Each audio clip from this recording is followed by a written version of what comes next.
JPA hibernate ORM lecture 2। तो आज हम फ्लो देखने वाले हैं कि how actually JPA hibernate store object in database. ठीक है, तो हमने ऑलरेडी डिटेल में देखा है, बस आज एक पर फ्लो रिवाइज करेंगे, अच्छे से इसको डिटेल में देखेंगे। तो सबसे पहले तो ORM क्या है? Object relational mapping. ये एक कंसेप्ट है, ये बोलता है कि without writing any SQL query, only writing Java code, जब भी तुम्हारा कोई ऑब्जेक्ट बनेगा वो डायरेक्टली डेटाबेस में स्टोर होने को ना, ये सिर्फ ऐसा बोलता है, ये कंसेप्ट है सिर्फ। ऑब्जेक्ट रिलेशनल मैपिंग, ऑब्जेक्ट को देखने के बाद तुमको जावा याद आने को ना, रिलेशनल यानी डेटाबेस एंड द मैपिंग, इन दोनों के बीच में मैपिंग, ये बस एक कंसेप्ट है। ओके। एंड जेपीए क्या है? स्पेसिफिकेशन, स्टैंडर्ड, ब्लूप्रिंट या सेट ऑफ इंटरफेस है। ठीक है, इसके अंदर सिर्फ डिफाइन कर दिया, जैसे हम बोलते हैं ना इंटरफेस में सिर्फ क्या होता है? डेफिनेशन एंड द उसकी इम्प्लीमेंटेशन जो भी होती है वो क्लासेस में होती है। ओके, ठीक है ना। तो ये ORM फ्रेमवर्क कैसे काम करेगा, ये इसका जो भी डिफाइन है या ब्लूप्रिंट बोल सकते हैं, स्टैंडर्ड या स्पेसिफिकेशन, ये JPA में है, जो कि सेट ऑफ इंटरफेस है। और उसके इम्प्लीमेंटेशन बहुत सारे फ्रेमवर्क प्रोवाइड करते हैं, जैसे hibernate is one of them. Okay, implementation provided by many framework, hibernate is one of them and which is most popular. Okay, तो सबसे पहले तो हम जो भी हम है ना हाइबरनेट की डिपेंडेंसी फॉर्म डॉट एक्सएमएल में डालते हैं ना, तो JPA की डिपेंडेंसी ऑलरेडी उसके अंदर आ जाती है। ओके, तो जैसे हम कोई डिपेंडेंसी डालते हैं, हमको पता है कि डिपेंडेंसी डालने के बाद हमारे पास बहुत सारे क्लासेस इंटरफेस का एक्सेस आ जाता है, एनोटेशन का भी एक्सेस आ जाता है।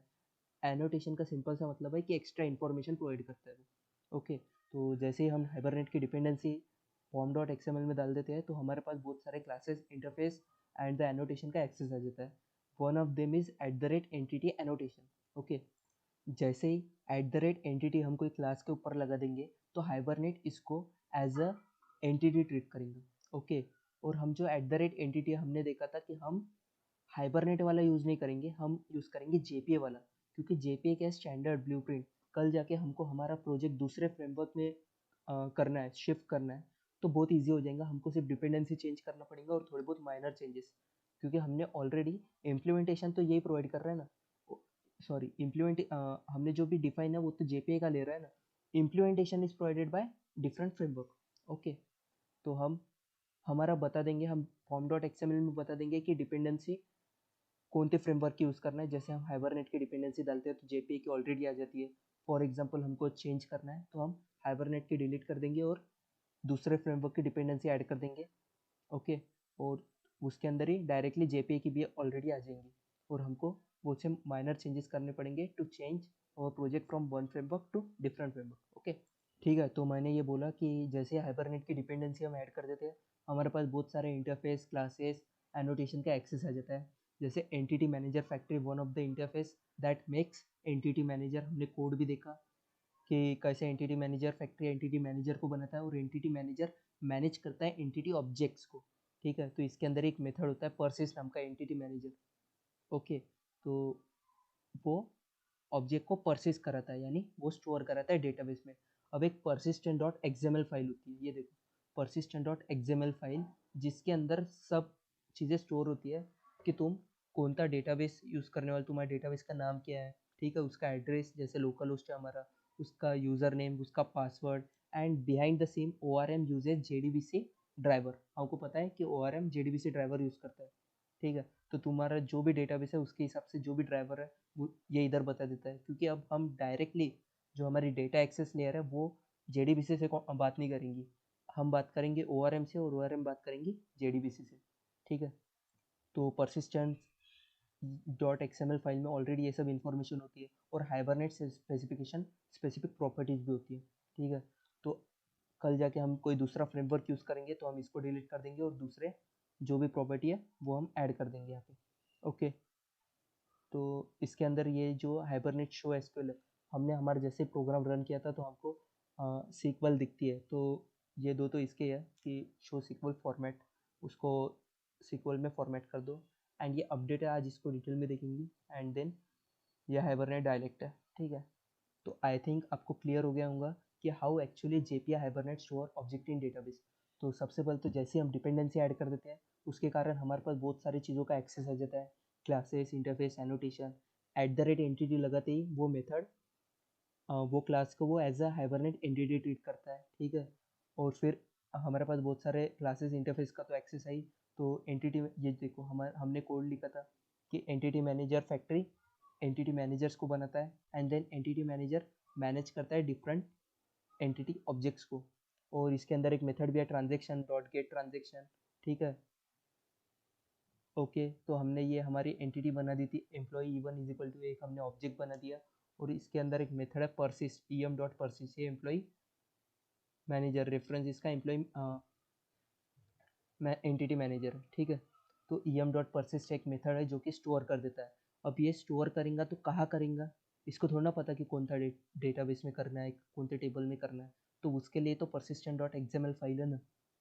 ठीक है, तो अब आई थिंक आपको होल पिक्चर क्लियर हो गया होगा कि how this file is very useful, क्योंकि इसके अंदर ही इसका ही डेटा इंपॉर्टेंट है। ठीक है, आई थिंक इज क्लियर। ठीक है, तो अभी हम ये सब देखने वाले हैं HDM2 DDL ऑटो। ये जो अपडेट है, क्रिएट है, वैलिडेट है, ये डिफरेंट डिफरेंट होते हैं, इसको हम देखने वाले हैं। ओके, और आज हम CRUD ऑपरेशन भी करने वाले हैं। जैसे हमने सिर्फ क्रिएट एम्प्लॉय किया था और हमारे डेटाबेस में स्टोर हो गया था, तो आज हम बाकी भी ऑपरेशन करेंगे कि हमको अगर उसको गेट करना है, अपडेट करना है।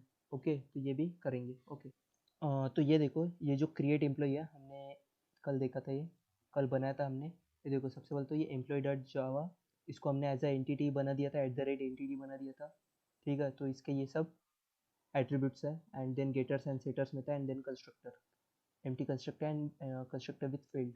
ओके, तो क्रिएट एम्प्लॉय ये क्या कर रहा है, एंटिटी को, एम्प्लॉय को क्रिएट कर रहा है। इसका कोड लिखा था जो entity manager factory entity manager and then transaction. ठीक है, ओके, तो सब यही कोड था। और जो फॉर्म डॉट एक्सएमएल है, ये तो आपको पता ही है। एंड देन एक जो फाइल होती है persistent डॉट एक्सएमएल, इसके अंदर क्या है, अपडेट है। ओके, ये देखो, यहाँ पे अपडेट है। ठीक है, तो अब अपडेट का मतलब होता क्या है बताता हूँ। तो अपडेट का मतलब क्या है कि अगर तुम्हारे इसमें ऑलरेडी टेबल है तो तुम उसमें ऐड कर दो, और अगर तुम है ना कुछ स्कीमा वगैरह चेंज भी कर रहे हो ना, तो उसको अपडेट कर दो। ठीक है, तो अभी अपने को एरर क्या आया कि ऑलरेडी अपन ने जो एंट्री की थी ना, फिर से वही एंट्री की अपन ने। ये देखो, एम्प्लॉय है हमारा, क्रिएट एम्प्लॉय, इसके अंदर सेम एंट्री हम फिर से कर रहे हैं कि 1 रोहन इंडिया। ये रोहन इंडिया तो सेम कर सकते हैं, लेकिन ये प्राइमरी की मस्ट बी डिफरेंट। ये तो हमने DBMS का कंसेप्ट है। तो आप फिर से इसको रन करते हैं और देखते हैं। Okay, run as Java application. तो अभी हमें एरर नहीं आएगा, क्योंकि वो एरर था कि प्राइमरी की हम फिर से कर रहे थे। तो अपडेट का हम अच्छे से देखेंगे कि वो परसिस्टेंट यूनिट में जो अपडेट है उसका मतलब क्या है। ठीक है, तो अभी इसके अंदर ऐड हो गया है वो, कि फिर से एम्प्लॉय ऐड हुआ है टू रोहन इंडिया। हम इसको डेटाबेस में देखेंगे। तो सिलेक्ट स्टार फ्रॉम एम्प्लॉय, मैं इसको रन करता हूँ। एंड अच्छा, तो ये देखो, यहाँ पे स्टूडेंट मैनेज क्लिक है, तो हमें न्यू DB यूज़ करना पड़ेगा।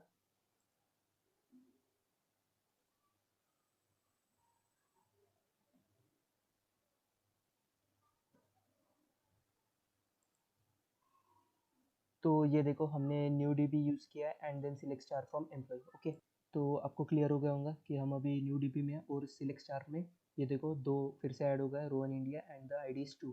ठीक है, तो अभी मैं आपको इधर अपडेट की जगह क्रिएट करके बताता हूँ कि क्या होगा। ओके, तो मैं इधर persistent डॉट XML में जाता हूँ, एंड इसको मुझे करने का है अपडेट की जगह क्रिएट।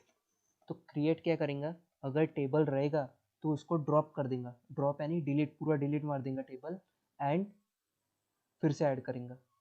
ठीक है, अगर टेबल रहेगा तो उसको डिलीट करके फिर से टेबल बनाएंगे, अगर टेबल नहीं रहेगा तो बनाएंगे ही। ठीक है, तो ये करता है क्रिएट। क्रिएट बहुत मतलब हम मोस्टली क्रिएट यूज़ नहीं करते हैं, क्योंकि पूरा के पूरा टेबल अगर रहेगा तो डिलीट कर देगा ना। तो अभी मैं इसके रन करता हूँ, रन एज जावा एप्लीकेशन। अरे यार, मुझे सर्वर पहले क्लोज करना चाहिए था। ठीक है, तो देखते हैं, नहीं तो हम पोर्ट बदल देंगे, देखते हैं रन होता है क्या। Okay,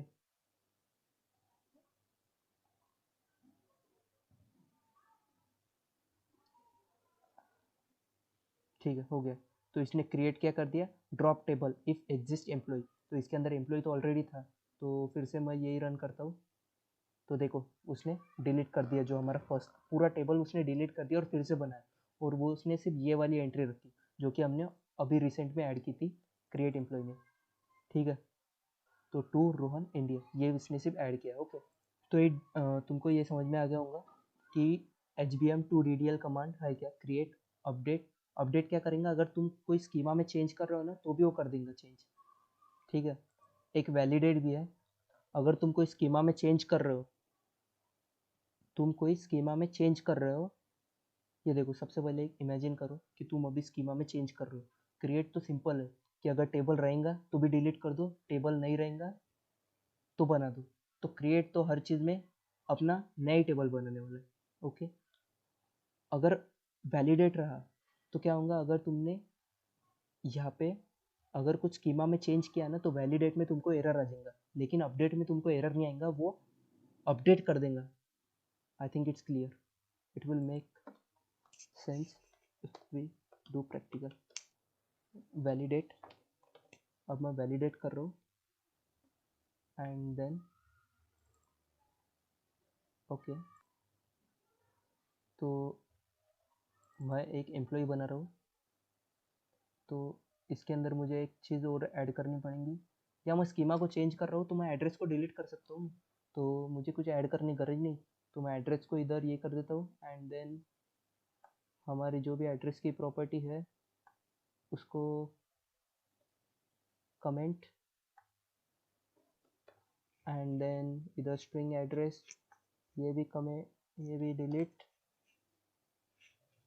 and this is also ये। तो मेरे ख्याल से एम्प्लॉई हो गया होगा। अब क्रिएट एम्प्लॉय में जाके तो हमको क्या करना है, एड्रेस डिलीट, हाँ टू रोहन, ये अब सही है। ठीक है, तो सबसे पहले तो हम वैलिडेट कर रहे हैं तो वो टेबल को तो ड्रॉप नहीं करने वाला है। ओके, तो प्राइमरी की तो हम दूसरे ले लेंगे क्योंकि टू ऑलरेडी एग्जिस्ट है। ठीक है, तो अभी हमको एरर आने वाला है क्योंकि वैलिडेट क्या करेंगे, टेबल का स्ट्रक्चर चेंज नहीं करेंगे।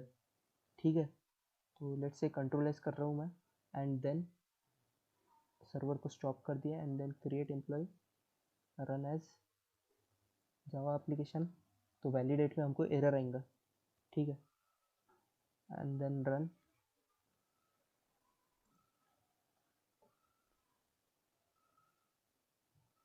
अच्छा, इधर हमें एरर नहीं आया। ओके, तो हुआ क्या, उसने ऑलरेडी इसको नल नल ले लिया, इसको नल ले लिया उसने इंडिया को। ठीक है, एड्रेस को इसने नल ले लिया। तो अब हम क्या करेंगे, हम कुछ ऐड करेंगे सो दैट हमें एरर आएगा। तो हम क्या कर देंगे, ये देखो एम्प्लॉय में जाएंगे एंड देन स्ट्रिंग एड्रेस की जगह लेट से मैं इसका मतलब ये एड्रेस नहीं है, एक कुछ दूसरी फील्ड है जो कि डबल एस में डिलीट कर रहा हूँ, हमें ज़्यादा कुछ करने की गरज नहीं पड़ने को ना, इसलिए देन इधर इधर से मैं डबल एस सब की तरफ से हटा रहा हूँ so that everything becomes easy. ठीक है, और यहाँ पे मुझे स्ट्रिंग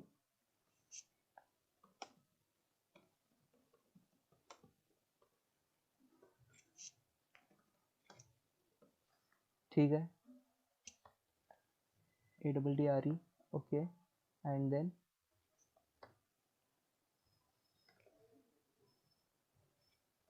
ओके, तो मैं सेव कर रहा हूँ एंड देन क्रिएट एम्प्लॉय में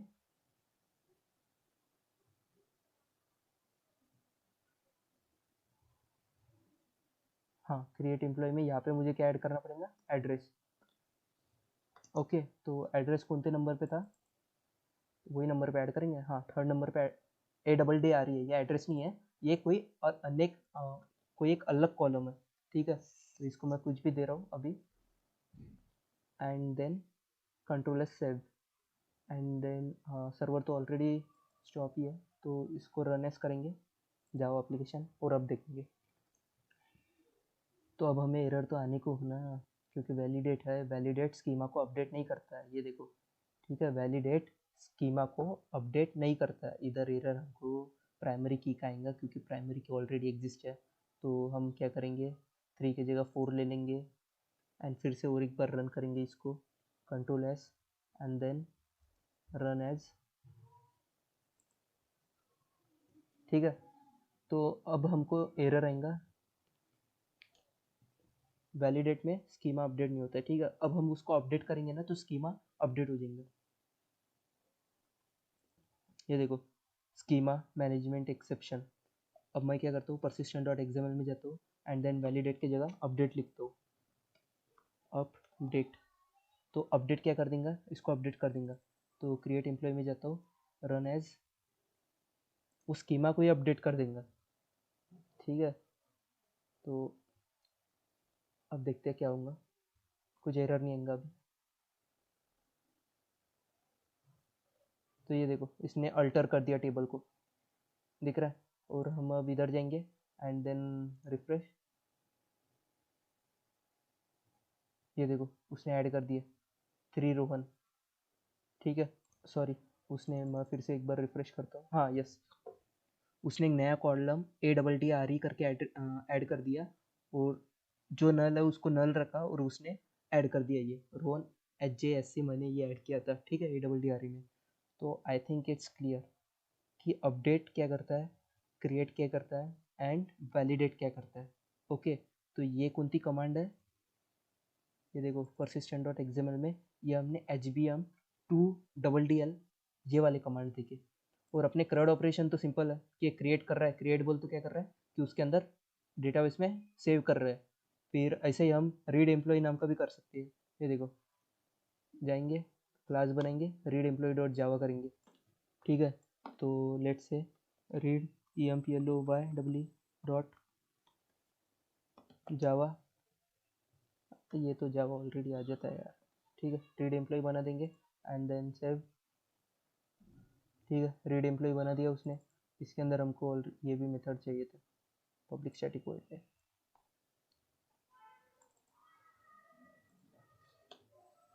ओके, एंड देन तो रीड का कोड क्या लिखेंगे, अभी हमको डेटाबेस से डेटा रीड करने का। ठीक है, तो हम क्या करेंगे, हाउ टू रीड, ये देखो how to read the data from the JPA code. तो हमको है ना JPA, देखो ये देखो पूरा उसने एंटिटी बना के दिया, फिर persistent डॉट XML यूनिट बना के दिया and then entity manager factory, फिर रीड डेटा फ्रॉम एंटिटी। तो इसने पूरा ऐसा कोड दिया है अपने को, अपन ऐसा यूज़ करेंगे। ओके, हमको थोड़ा और कस्टमाइज चाहिए तो एक ऐसा करते हैं, JPA code to store data in MySQL। ऐसा पहले स्टोर का डालते हैं, देखते क्या आता है। ठीक है, हाँ ये देखो, हमको है ना ये एक एंटिटी आ गई एंड देन, हाँ ये वाला देखो स्टोर डेटा करके, ये बरोबर है, ये हमने ये यूज़ किया था ना परसिस्ट, ये वाला code. And store data, store नहीं, अब हमको क्या करना है, to read data from MySQL entity class आ गई persistent डॉट, हाँ ये होना हमको रीड डेटा। ठीक है ना, यही चाहिए ना, यही तो चाहिए। ये कॉपी करेंगे और इसको समझेंगे। ये देखो, जब तुम स्प्रिंग बूट यूज़ करेंगे ना तो बहुत ईजी रहेगा तुम्हारा, क्योंकि ऑलरेडी स्प्रिंग बूट में सब मेथड्स है, सीधा तुमको सिंगल क्लिक करने का है। ये सिर्फ तुमको मालूम रहने को ना कि कैसा हो रहा है। ओके, ठीक है, तो इधर एंटिटी की जगह,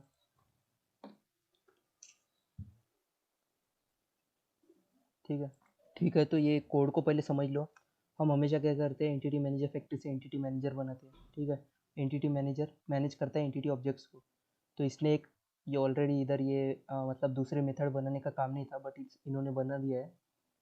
तो डायरेक्टली हम रीड डेटा मेथड को यहाँ से मतलब कॉल कर रहे हैं, हम ये कोड यहाँ पे भी लिख सकते थे। ठीक है, बट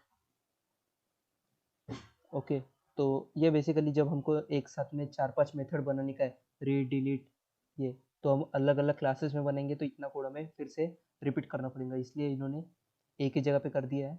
एंड देन अगर रीड यूज़ करना है तो रीड डिपेंड्स ऑन कि अगर तुम रीड कर रहे हो ये कर रहे हो, तो क्रिएट करना है तो क्रिएट का कोड, क्रिएट के फंक्शन को कॉल करना। तो इसने रीड के फंक्शन को कॉल किया, तो रीड का फंक्शन क्या कर रहा है कि सबसे पहले तो your entity, entity by ID, नाम रखा एंटिटी बाय आईडी, ठीक है। तो अब हमें रीड करना है, तो रीड करना है तो कोई एक पर्टिकुलर आईडी के बेसिस पे रीड करोगे ना। तो कैसा हो सकता है, दो केस हो सकते हैं कि तुम्हारे डेटाबेस में तुमको पूरा डेटा रीड करना है, या एक पर्टिकुलर आईडी दूंगा वो बेसिस के तुमको रीड करना है, ठीक है। तो एक पर्टिकुलर आईडी देंगे तो वो रीड कर लेंगे, एंड देन जेपीक्यूएल क्यूरी से ये हमको पूरे लिस्ट रिटर्न कर देंगे, ठीक है। ओके, ठीक है, तो ये वैसे तुम कर सकते हो। ये देखो ईजी है ये।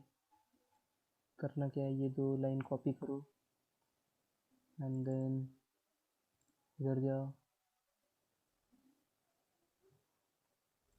देन सबसे पहले तो ये दो लाइन पेस्ट कर दो।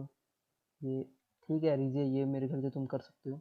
वैसे ही अपडेट करेंगे, और क्या रहेगा अपडेट के, तुम ही थोड़ा लॉजिक लगाओ। तो तुमको पहले अपडेट करना है, ठीक है। तो तुम पहले सबसे पहले क्या करोगे, सबसे पहले तो गेट करोगे ना डेटा, एंड फिर उसको अपडेट करोगे। तो गेट के लिए तो हमारे पास ऑलरेडी ये रीड का ही कोड रहेगा, पहले रीड करेंगे फिर उसको अपडेट करेंगे। डिलीट करना है, डिलीट के लिए भी क्या करोगे, सबसे पहले तो रीड करोगे ना डेटा को, फिर उसको डिलीट करोगे, तो वही कोड रहेगा। तो ईजी है, तुम वैसे ही